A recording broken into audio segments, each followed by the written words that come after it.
Video में बात करेंगे रियल एस्टेट की एक छोटी सी कंपनी जिसका नाम है KBC global limited. KBC global limited इन दिनों काफ़ी चर्चा में है। बीएसई कोड है 541160। देखिए, केबीसी ग्लोबल लिमिटेड अभी काम धाम चेंज हो गया और ये जिस सेक्टर में फिलहाल कंपनी काम कर रही है उस सेक्टर की सबसे कह सकते हैं छोटी और अनोखी कंपनी है। अनोखी इसलिए क्योंकि छोटी कंपनी है तो जाहिर सी बात है कि इसको बड़ा होने का अभी ग्रोथ होने का इसमें चांस है, और सही समय पे यदि आप इन्वेस्टमेंट करते हैं तो निश्चित ही जब कंपनी बड़ी होगी तो आपको एक बड़ा मुनाफा इसमें हो सकता है। क्योंकि रियल एस्टेट के सेक्टर में काम करने वाली कंपनी है तो जाहिर सी बात है कि इसमें देर से देर तेजी आएगी ही आएगी। रियल एस्टेट आप सभी जानते हैं, मैं आपको डिटेल्स में इसका काम एक बार बता देता हूँ। इससे यहाँ पे देखेंगे केबीसी ग्लोबल क्या काम करती है। तो केबीसी ग्लोबल एक रियल एस्टेट सेक्टर में काम करने वाली कंपनी है जो कमर्शियल और रेसिडेंशियल प्रॉपर्टीज के डेवलपमेंट पे फोकस करती है।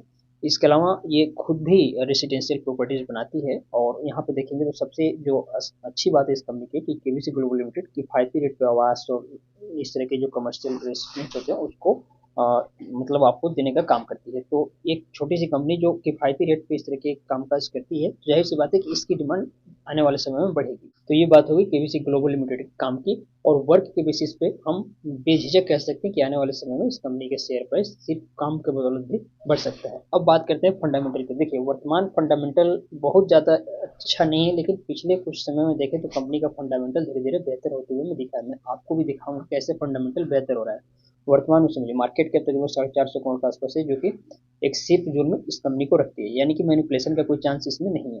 दूसरी बात, रिटर्न ऑन इक्विटी माइनस में दिख सकता है, लेकिन जैसे मैंने बताया कि फंडामेंटल बेहतर हो रहा है तो आने वाले समय में ये आरओई और आपको शानदार होते हुए दिखेगा, और दिख भी रहा है। आगे मैं भी आपको दिखाऊंगा। यहाँ पे सबसे पहले एक साल के चार्ट पे कंपनी के टेक्निकल एनालिसिस को समझते हैं, उसके बाद बाकी के फंडामेंटल में डिस्कस करूंगा। एक साल के चार्ट पे देखिए क्या हुआ। प्राइस अभी अपने इंपॉर्टेंट सपोर्ट लेवल के आसपास चल रहा है, ₹1.60। ये इसके लिए सपोर्ट का काम कर रहा है, क्योंकि यहाँ पे प्राइस पहले भी आके देखेंगे तो यहाँ पे सपोर्ट लिया हुआ है, इसी सपोर्ट के आसपास है। और बार बार प्राइस इसी सपोर्ट पे आने के बाद देखिए ऊपर जा रहा है यहाँ से।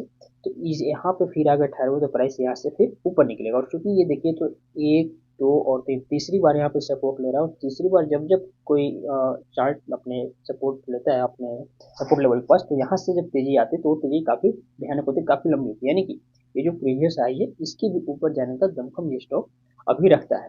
और वैसे भी देखेंगे तो यहाँ से अगर हम मिलाएं तो ये जो लाइन आप ऊपर की तरफ देख रहे हैं, कम से कम ये जहाँ मिलेगा ये बिंदु, तो ये जहाँ भी मिलेगा ये इसके डबल होगा।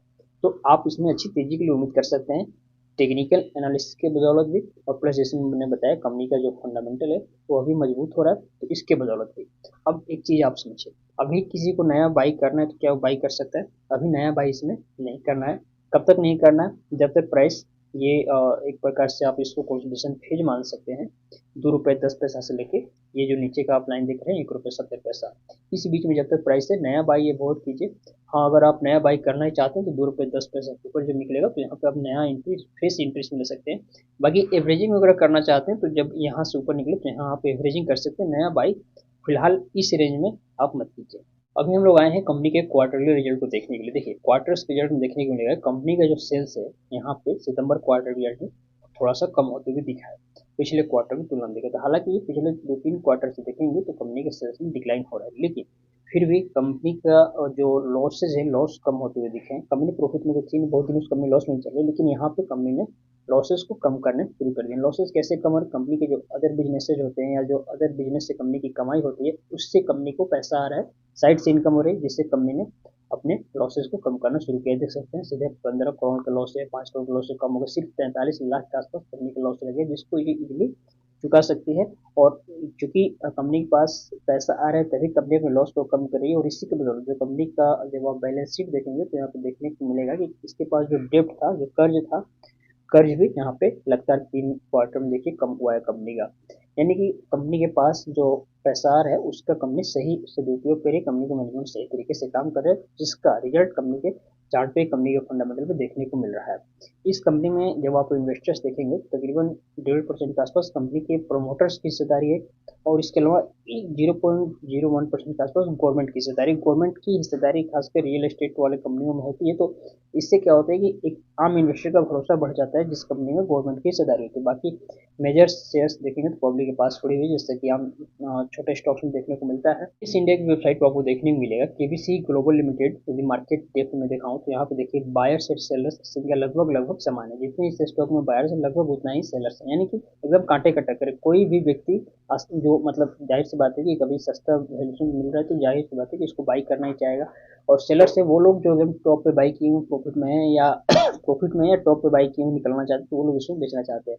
ओवरऑल बात क्या करना है उसको समझते हैं। ओवरऑल बात ये हुई केबीसी ग्लोबल लॉन्ग टर्म में एक बेहतर परफॉर्मेंस करने वाली कंपनी साबित हो सकती है। तो सही समय तो अभी है, जब प्राइस गिरा हुआ हो, जब प्राइस कम हो तब इन्वेस्टमेंट करने का। तो जो लेवल मैंने चार्ट पे दिया है उसका विशेष ध्यान रखिएगा। अपने एनालिसिस करने के बाद इसमें आप पैसा लगा सकते हैं और जब भी लगाइएगा पैसा लॉन्ग टर्म के उद्देश्य से लगाइएगा। बहरहाल मन में कोई सवाल है, कुछ पूछना चाहते हो तो मुझे इंस्टाग्राम पर फॉलो करके आप मुझसे सवाल पूछ सकते हैं, बातें कर सकते हैं। मिलते हैं अगले वीडियो में, तब तक के लिए जय हिंद।